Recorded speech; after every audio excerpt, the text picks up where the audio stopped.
ठरलं तर मग या मालिकेच्या 23 डिसेंबरच्या भागात एक मोठा धमाका होणार आहे. अर्जुन आणि सायली आता घरासमोर नागराजची काळे कारनामे उघड करणार आहेत.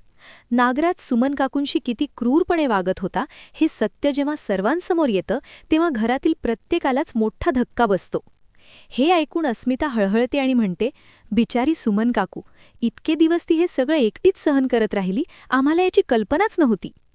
प्रताप मात्र संतापाने लालबुंद होतो. नागराजचे कृत्य ऐकून तो ताडकन म्हणतो, ते काही नाही, मी लगेच रविराजला फोन करतो. तो या नागराजला आता थेट जेलची हवा खायला पाठवेल.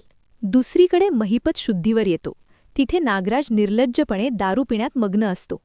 नागराज म्हणतो महिपतकडे बघून, काय रे महिपत? त्याला पाहून महिपत संतापतो आणि म्हणतो, काय रे नागराज, तुझी ही मस्ती आता जास्त दिवस टिकणार नाही. तुझे असे हाल हाल करून तुला मारीन ना की तू साध्या पाण्यासाठी सुद्धा आसुसलेला असशील. पण नागराजवर या धमक्यांचा काहीच परिणाम होत नाही. तो उलट कुत्सितपणे हसत राहतो.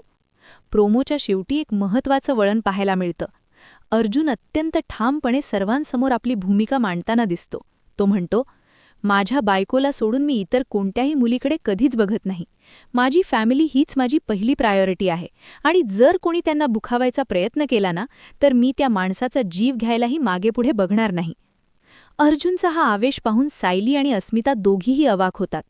अर्जुन अचानक इतक्या तीव्र शब्दात का बोलतोय या विचारात त्या पडल्या आहेत. अर्जुनच्या या आक्रमक रूपामागे नक्की काय कारण असेल? नागराजचा खेळ आता कायमचा संपणार का? हे पाहण्यासाठी पाहत रहा ठरलं तर मग. भेटूया पुढील भागात. तोपर्यंत नमस्कार.